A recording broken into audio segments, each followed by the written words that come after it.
Welcome to Sons of Fire, where boys are turned into men and men into gods. Let me give you a truth most men never hear, and even fewer understand. You don't get what you deserve in this world. You get what you teach others to feel when they're around you. This isn't about manipulation. It's about authorship.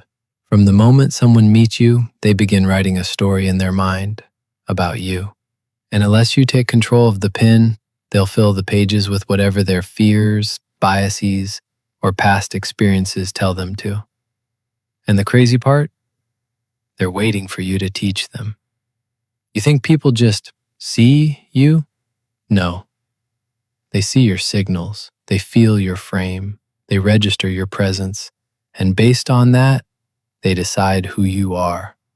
Your tone teaches, your body teaches, your silence teaches, your certainty or your hesitation teaches. So the question is not, will I teach them how to feel about me?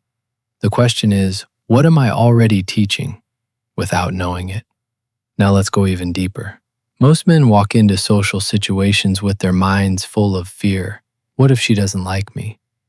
What if I'm not tall enough? What if I say something stupid? All of that is centered around one idea. I hope they accept me. But acceptance isn't given freely.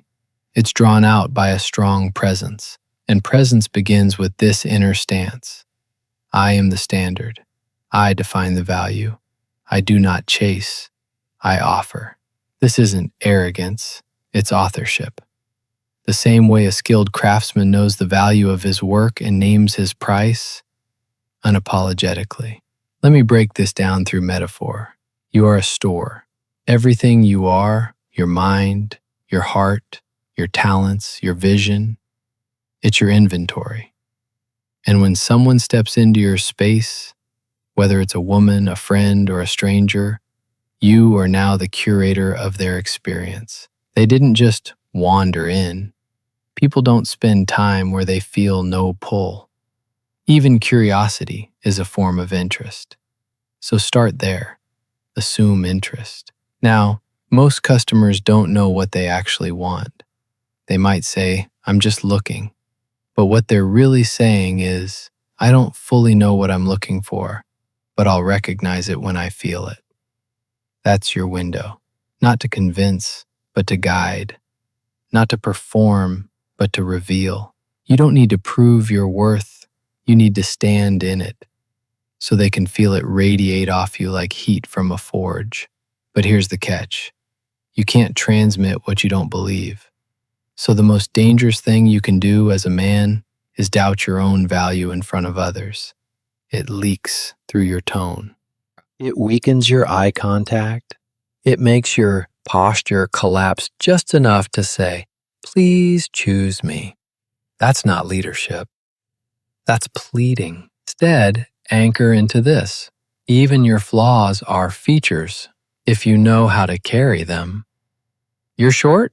Then you're agile. You're quiet? Then you're grounded. You're not rich yet?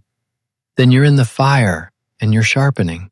No woman will believe you're valuable if you treat yourself like a clearance item. Speak like you're expensive. Move like you're rare. Carry yourself like the world is lucky to meet you because it is. Let's go further still. Most men fail not because they weren't enough, but because they tried to convince someone who was never going to buy in. Rejection doesn't define you. It reveals who's not qualified for your energy. You are not meant for everyone. Trying to appeal to everyone is what makes you forgettable. The man who commands respect is the man who knows, if you don't want what I offer, I respect that, but I won't shrink to earn your interest. Because here's the secret. Women are drawn to certainty, not perfection. They can feel when a man is anchored in himself, when he knows who he is and doesn't need validation to keep standing tall. And the world bends to the man who walks with that level of rooted presence. So here's your code. People feel what you believe about yourself. You are always training others on how to treat you. Flaws only exist when you apologize for them. You don't need to be the best. You just need to be clear, grounded, and selective. Rejection isn't failure, it's refinement. You are the standard. Set the tone. That's the path.